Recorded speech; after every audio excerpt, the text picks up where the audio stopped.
एक भी एलोपैथी दवाई का नाम बताओ जिससे एक बीमारी ठीक होती हो। होती नहीं, आप कह रहे हो बीमारी ठीक एलोपैथिक दवाई से। आप बताओ ना, आपकी मम्मी पापा रिश्तेदार में कोई ना कोई बीपी की गोली खाता होगा। वो जब सवाल पूछते हो कि कब तक गोली खानी है तो जवाब क्या मिलता है? जिंदगी भर। तो फिर वो इलाज है क्या? इलाज का मतलब होना चाहिए 2 दिन 10 दिन 15 दिन खाया जाए फिर छूट जाए। हाँ। अच्छा, शुगर की गोली कब तक खानी है? जिंदगी भर। थायराइड की गोली कब तक खानी है? जिंदगी भर। डायलिसिस कब तक कराना है? जिंदगी भर। अब मैंने स्टंट डलवा लिया, उसके बावजूद गोली कब तक खानी है? जिंदगी भर। तो ये तो मार्केटिंग है, बिजनेस हो रहा है। इलाज कहां हो रहा है? इलाज कैसे मिलेगा हमें? अच्छा मुझे बताओ, जंगल में जानवर रहते हैं, वो हॉस्पिटल जाते हैं क्या? नहीं। जब 2 जानवर जंगल में लड़ते हैं, घायल हो जाते हैं, वो क्या करते हैं अपने आप को ठीक करने के लिए? वो तो सर अपने आप ही ठीक हो जाए। कैसे? मान लो कोई दो जानवर लड़ पड़े और उनको खून निकलने लग गया, मतलब कोई स्किन छिल गई उनकी, वो क्या करते हैं? क्वेश्चन से पढ़ रहे थे, ऑटोमेटिक उनका ब्लड क्लॉट हो जाता होगा अपना। वो अपनी जीभ से चाट के ठीक कर लेते हैं, और जिस जगह पे जीभ नहीं पहुंचती उस जगह को मिट्टी पे घास पे लौटते हैं, वो ठीक हो जाते हैं। और हम लोग क्या करते हैं? चलते हैं डॉक्टर के पास। अच्छा जानवर, आपने कभी कोई जानवर पाला है? आपने भैया तीनों में से किसी ने कोई कुत्ता पाला हो? पाला है। आपकी किसी गर्लफ्रेंड ने पाला होगा? नहीं पाला, मैंने, मेरे पास है डॉग एक। अच्छा, जब वो बीमार पड़ता है क्या करता है? बीमार पड़ता है तो उसको मतलब खाना छोड़ देता है वो। ओके, और क्या करता है? खाना नहीं खाता और कोने में बैठा रहता है, हाँ, उदास शांत हो होकर। जाता है, ज्यादा घूमता फिरता नहीं। तो वो कौन से स्कूल में जाता है? किसी स्कूल में, किसी यूनिवर्सिटी में? आपने कोई ट्यूशन लगाई है उसकी? सर उसकी ट्यूशन लगाई थी, मास्टर ने हाथ खड़े कर दिए, ये नहीं सुधरेगा। ट्यूशन लगाई तो थी उसकी कि वो बैठो तो बैठ जाए, पर वो माना नहीं। अच्छा, ये उसको ज्ञान कहाँ से आया कि जब बीमार पड़ो तो खाना छोड़ देना है? ये सर कुदरती कहेंगे इसको तो। और हम बीमार पड़ते हैं, हम क्या करते हैं? हम खाना खा के दवाई लेते हैं कि एंटीबायोटिक खानी है, अच्छा, जब थोड़ी हम बीमार ब्रेड खा पड़ते हैं लो। और हम बोलते हैं ना मेरा मुंह कड़वा हो रहा है, हमारी मम्मी आती है, जरा सा खा ले। हम बोलेंगे नहीं नहीं मम्मी मुंह कड़वा नहीं, खा, हलवा बना दूं, हाँ। पीली दाल खा ले, खिचड़ी में दही डाल दूं, दलिया खा ले। हमारे घरों में खिलाया जाता है। अच्छा, आपका मूड खराब है, गुस्से में हो, लड़ाई में हो, और आपने कहा मैं खाना नहीं खाऊंगा, तो बाकी सब क्या करते हैं? मनाते हैं, खा ले। मेरी कसम लगे खा ले, बाबू खाने से क्या नाराजगी, ये इस देश में होता है। जबकि बीमार होने पर, टेंशन होने पर खाना नहीं खाना होता। एग्जाम्पल, आपके घर मिक्सी है, हाँ। जब सामान पीसते हो गर्म हो जाती है तो क्या करते हो? मिक्सी गर्म हो जाती, बंद कर देते हैं। बंद कर देते हो। क्यों? कि ठंडी हो जाए, वरना फूक जाएगी ऐसे। फूक जाएगी। तो भगवान ने भी एक सिस्टम बनाया कि जब हम स्ट्रेस्ड होते हैं, एंग्री होते हैं, अपसेट होते हैं, रो रहे होते हैं, तो हमारी बॉडी में एंजाइम नहीं आते हजम करने वाले, तो उस दिन खाना नहीं खाना होता। और हमारे घरों में क्या होता है, पहले कोई मरता था ना तो किचन 3 दिन के लिए बंद कर देते थे। आजकल क्या होता है, जिसका पति भी मरता है ना, 2.5 घंटे बाद ढाबे से रोटी आ रही होती है, और पता क्या समझाते हैं? बाबू कोई गाल नहीं, मारता गया, खा ले खा ले खा ले। क्यों? वाई? हमारी बॉडी अनफिट है, आज नहीं ले सकती खाना। क्यों? खाना इंपॉर्टेंट क्यों बना दिया हम लोगों ने? जबकि कुत्ता बीमार होने पे खाना छोड़ रहा है, बिल्ली छोड़ रही है, कबूतर छोड़ रहा है, चिड़िया छोड़ रही है, तोते छोड़ रहे हैं, तुम्हें खाना है और सबका माल खाना एक माइंडसेट भी तो होता है ना कि आप जैसा खाओगे, मतलब फिट रहना बेसिकली लोगों का मोटिव है कि एनर्जी रखनी है, फिट तो रहना एनर्जी वाला फूड खाओ ना जिससे एनर्जी आए। तो सर जब कोई बीमार हो तो क्या उसे एनर्जी के लिए, जैसे बॉडी वैसी बहुत डाउन है, उठा नहीं जा रहा, तो कुछ खाना नहीं चाहिए कि एनर्जी आए? किस चीज से एनर्जी आएगी? वो खाना चाहिए ना। फिर क्या आप बताओ, क्या क्या है? खाएं? आप बताओ। चलो, फ्रूट। अरे बीमारी की बात करते हैं ना, फॉर एग्जाम्पल बंदे को बुखार हो गया, 102 बुखार है, अब वो क्या करे आपके हिसाब से? उसे क्या खाना चाहिए? सबसे पहले उसको 3 दिन के लिए खाना छोड़ना है। खाना ही नहीं है। खा ना, नाम ही है ना उसका। हाँ ठीक है। भोजन करना है, भोजन करना है वो, यानी कि फ्रूट्स खाओ, नारियल पानी पियो, सैलड खाओ, गर्म पानी पियो, भूख लगे स्प्राउट्स खा लो, नेचुरल चीज खाओ जो खाना है। अब मैं आपको एक ऐसा फॉर्मूला बता सकता हूं सारे दर्शकों के लिए आपके पॉडकास्ट के, कि आज के बाद कभी भी बुखार हो गोली नहीं खानी, 1 घंटे में बुखार ठीक हो जाएगा। हाँ सर ये बता दो। मतलब पूरी दुनिया को बोल रहा हूं, ना पैरासीटामोल, ना डोलो, ना कालपोल, ना ब्रूफन, कुछ नहीं खाना। क्या खाना है वो बता देता हूं, और क्या करना है वो इंपॉर्टेंट है। ठीक है?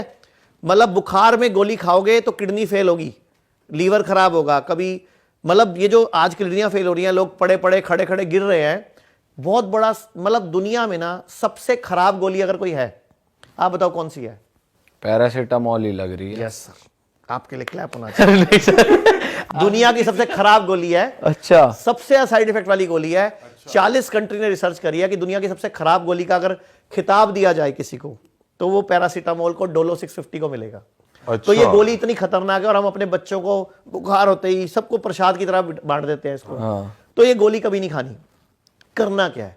जब भी बुखार हो आज के बाद, मुंह कड़वा हो, आपकी सेंसेस जाएं, स्मेल चली जाए, टेस्ट चला जाए, इमीडिएटली पका हुआ खाना छोड़ देना है। जो भी चीज जानवर से आती है छोड़ देनी है।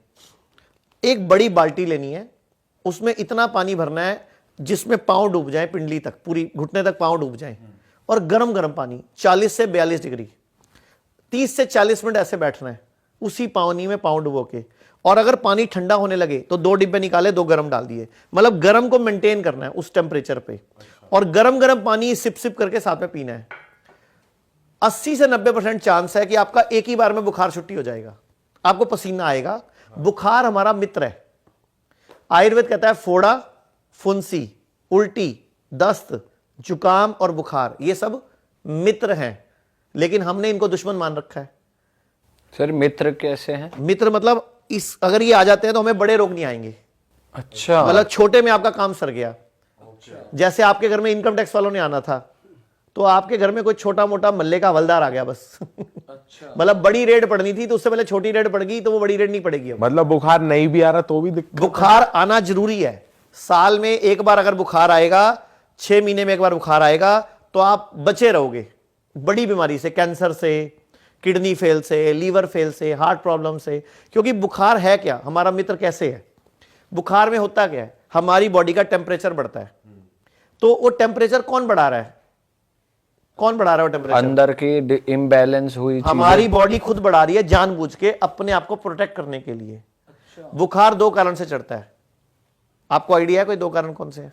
सर हमने तो ये सुना है अंदर कुछ इन्फेक्शन हो गया उससे। बिल्कुल सही सुना आपने। आप पूरा, आपका पॉडकास्ट सच में रियल पॉडकास्ट है ना, तो उसका नाम होना चाहिए रियल नॉलेज पॉडकास्ट। आपको सच में नॉलेज अच्छी है आप लोगों की, या तो पॉडकास्ट कर करके होगी या बाय बर्थ है। सर आपको देखा बहुत है। तो बुखार मित्र कैसे है बताता हूं। 2 कारण से बुखार चढ़ता है। नंबर 1, जब कोई बाहर से बैक्टीरिया या वायरस हमारी बॉडी में इंसर्ट करता है, नाक के माध्यम से या कहीं से भी, ठीक है, उसको हम बोल सकते हैं कोई भी पैथोजन। पैथोजन में बैक्टीरिया, वायरस, फंगस सब आ जाता है। तो कुछ भी मेरी बॉडी में बाहर से आया, अब मेरी बॉडी के पास एक टूल है कि मैं अपने अंदर गर्मी करूं, टेम्परेचर बढ़ाऊं और उसको मार दूं। तो बॉडी ने खुद टेम्परेचर बढ़ाया उसको मारने के लिए, उसको न्यूट्रल करने के लिए और उसके खिलाफ एंटीबॉडी बनाने के लिए। एंटीबॉडी बाहर से कहीं से नहीं आती, एंटीबॉडी हमारी बॉडी बनाती है। मतलब हमारी बॉडी उसके खिलाफ एंटीबॉडी बनाती है कि जब तू दोबारा भी आएगा तो I have memory cells, I have enough army. हाँ, वो बॉडी उसके खिलाफ एंटीबॉडी बना के ना अपनी उसमें रख लेती है, अपनी मेमोरी में, मेमोरी सेल में, ताकि जब कभी दोबारा वो बैक्टीरिया वायरस आएगा तो बॉडी मेमोरी सेल को बोलेगी भैया वो वाला एंटीबॉडी बॉडी में एक्टिवेट कर दो, ताकि उसको खरा देगी। तो आपको इसीलिए एक बार बुखार आता है, फिर घर में सबको हो जाता है, आपको दोबारा नहीं होता। जैसे कोरोना आया था, एक बार हुआ, दोबारा नहीं हुआ उस टाइम पीरियड, क्योंकि बॉडी ने एंटीबॉडी बना ली, एंटीडोट बना ली, ऐसे मान लो। तो एक तो बुखार चढ़ता है जब बॉडी में पैथोजन आता है, बैक्टीरिया, वायरस। दूसरा बुखार कब चढ़ता है? जब मेरी बॉडी में मेरा जो लीवर है, मेरा जो गॉल ब्लैडर है, उसका जो जूस है, पित्त जिसको बाइल बोलते हैं, जब वो इन्फेक्टेड हो जाता है, मेरे ब्लड में गंदगी आ जाती है, तो बॉडी अपने ब्लड की गंदगी को फूकने के लिए टेम्परेचर बढ़ाती है। यानी कि बॉडी आपको कैंसर से बचाती है, बॉडी आपको किडनी फेल से बचाती है, बॉडी आपको ब्लड कैंसर से बचाती है, लीवर से बचाती है, लीवर फेल से बचाती है, ताकि बॉडी उस गंदे पित्त को फूकने के लिए टेम्परेचर बढ़ा लेती है कि तू फूक जा। मतलब बॉडी एक तरह से आग लगा देती है सारे कचरे को इकट्ठा करके। और हम गलती क्या करते हैं, गोली खा के, पैरासीटामोल या डोलो खा के बुखार उतार लेते हैं। तो बॉडी वो नहीं कर पाती जो करना चाहती है, तो बाद में बड़ी बीमारी आती है, फिर से बुखार बुखार चढ़ता है, क्योंकि बॉडी क्या करना चाह रही है, उसके खिलाफ शक्ति एंटीबॉडी बनाना चाह रही है। सर लेकिन कुछ केस में ऐसा भी होता है, जैसे डॉक्टर्स भी कहते हैं कि जैसे हम खुद भी अपने घरों में देखते हैं कि अगर टेम्परेचर बाय चांस 102, 2.5 या 103 पहुंच गया तो गीली पट्टी लगाई जाती है सर पे टेम्परेचर को कूल डाउन करने के लिए। आप ऑन दी अदर हैंड कह लो कि अपने पैर को गर्म पानी में डालो। मैंने पैर बोला, सिर नहीं बोला। सर नहीं, लेकिन मतलब फिर बॉडी तो एनीवेज ठंडी हो रही है ना। देखो ठंडी कहाँ हो रही है, जब आप गर्म पानी में पाँव डालोगे और 1 कप गर्म पानी पियोगे तो 1-1.5 डिग्री टेम्परेचर बढ़ेगा उससे। लेकिन बढ़ते ही जैसे ही बॉडी का वो लेवल आया जहां जिस पे बैक्टीरिया मरेगा, जिस पे वायरस मरेगा, जैसे ही बॉडी का वो टारगेट अचीव होगा, एकदम विदिन 5-10 मिनट्स में बुखार नीचे आ जाएगा, पसीना आएगा आपको और बुखार एकदम नीचे आ जाएगा, क्योंकि बॉडी का टारगेट अचीव हो गया ना।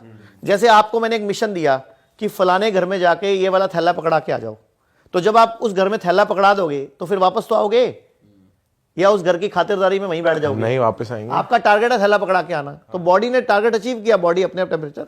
तो दोबारा नहीं चढ़ेगा इस केस में? अगर दोबारा चढ़ रहा है इसका मतलब आपकी बॉडी अभी भी किसी और इन्फेक्शन से लड़ रही है, तो दोबारा वही उपाय करो, वही गर्म पानी वाला। देखो 100 में से 80% एक ही बार में बुखार उतर जाएगा। ओके। 10-15% चांस है आपको ऐसा 2-3 बार करना पड़ेगा, जैसे अभी करा, शाम को फिर कर लो, अगले दिन सुबह फिर कर लो। नुकसान थोड़ी है। वैसे ही मैं बोलता हूं आज को आप एक काम करना, आज के बाद कभी भी किसी को हार्ट की प्रॉब्लम हो, किसी को लीवर फेल हो, किसी को किडनी फेल हो, कोई भी बीमारी हो, आप सब ये कर लो। इससे वैसोडाइलेशन हुआ, बेसिकली आपने गर्म पानी रखा, इससे हुआ क्या, आपकी नसें खुली, डायलीट हुई, सिकुड़ी खुली, तो ब्लड सर्कुलेशन बढ़ा। आप सबने सुनी है अकल पैरों में होती है कहावत, अकल घुटनों में होती है, लंबे आदमी की होती है, फौजियों की होती है, सुनी ऐसी बात? सर अक्सर नेगेटिवली ज्यादा यूज किया जाता है कि तेरा दिमाग तो घुटनों में है तेरे। क्यों बोलते हैं ऐसा? कई उनको डम लोगों के लिए ज्यादा यूज की जाती है कि तेरा दिमाग पिछवाड़े में है, तेरा दिमाग तो तेरे घुटनों में है, यहाँ पर यहाँ से खाली है, पैरों में दिमाग है, ऐसा। एक्चुअल में इसके पीछे साइंस क्या है? अच्छा। हमारे जो ब्रेन है, हमारी बॉडी में कितना ब्लड है? हमारी बॉडी में कितना ब्लड है? हाँ, कितना खून है टोटल? ये नहीं पता। आइडिया बताओ। ये जरूर पता, 75% लिक्विड है। नहीं, खून कितना है? कितनी क्वांटिटी में है, लीटर वाइज? हाँ, लीटर। ये नहीं पता सर, ये नहीं हमारी पता। बॉडी में 5 लीटर खून है अच्छा, लगभग। ओनली? हाँ, 5 लीटर खून है। अब 5 लीटर खून में जो सिर है, इसमें सिर्फ 150 ml होता है। ओके। एक हमारे सिर में एवरेज 150 से 170 ml होता है, ठीक है? और एक पिंडली में लगभग 250 ml होता है, तो दोनों पिंडली में कितना हो गया? 500 ml। तो सिर का 3 गुना खून कहां पड़ा है? पैरों में। पूर्वजों ने कहावत क्या बनाई? अकल कहां है? घुटनों में है। अब आई समझ? अब ये हमारा बेसिकली ये हमारा पहला हार्ट है। दूसरा हार्ट कहां है? हमारी बॉडी में कई सारे हार्ट है। पहला हार्ट ये है, दूसरा इंपॉर्टेंट हार्ट क्या है? दूसरा इंपॉर्टेंट हार्ट यही ये है। रहा पिंडली में। अब अपने बैठे हैं ना, आप सिर्फ कुछ मत करो, बैठे बैठे ऐसे ऐसे करते रहो, थोड़े थोड़े पैर लाते रहो, ऐसे हल्के हल्के हल्के हल्के। आप 1 घंटे में 30 मिलीलीटर, आपकी 30 ml शुगर कम हो जाएगी, आपकी 30 मिलीग्राम सॉरी ब्लड में। मतलब ऐसे करके आपकी शुगर ठीक हो जाएगी। जबकि हमारे घरों में पैर हिलाना गलत आदत बहुत आता है। हाँ, हमने एक ऐसे रिसर्च बोलते हैं पैर मत हिला। अपशगुन कहते हैं कि अपशगुन है कुछ तो। फालतू बात करते हैं ना, जो काम की बात है। अभी हमने एक रिसर्च करी, हमने 1195 लोगों का इंटरव्यू लिया अभी जस्ट 1 महीना पहले। पूरे देश में जो दर्जी थे, दर्जी जो पैर से मशीन चलाते थे, वो वाले दर्जी जो जिनकी मशीन में पैर, मतलब पैरों में मशीन लगी हुई है वो वाली, हमने 1195 दर्जियों का इंटरव्यू लिया। एक को भी शुगर नहीं है, एक को भी बीपी नहीं है। हमने पूरे इंडिया में एक चैलेंज छोड़ा 23 फरवरी को कि अगर 30 दिन के अंदर, मतलब 1 हफ्ते के अंदर कोई भी एक दर्जी लेके आएगा जो पैरों से मशीन चलाता है और उसको शुगर हम 1 लाख रुपए देंगे। अच्छा। आप सोचो, हमें पूरे टोटल 1400 लोगों के लेटर आए, लेकिन उसमें एक को ही शुगर निकली, और सॉरी 2 को निकली, जिसमें एक के तो मशीन पे मोटर लगी हुई थी। तो हम क्या करें भाई हमने तो बोला था पैर हिलाने वाली मशीन, और एक को निकली। वो भी क्यों निकली? क्योंकि उसका पेनक्रियास का ऑपरेशन हुआ है। अच्छा। तो आप सोचो कि हमने 1 लाख का चैलेंज दिया, यानी कि अगर शुगर भगानी है तो क्या करना है? दर्जी बन जाओ गले में 1 इंची टेप टांग लो, थोड़े थोड़े पैर हिला लो बैठे बैठे, थोड़ी थोड़ी सिलाई भी कर दो। हाँ थोड़ी थोड़ी सिलाई भी कर दो।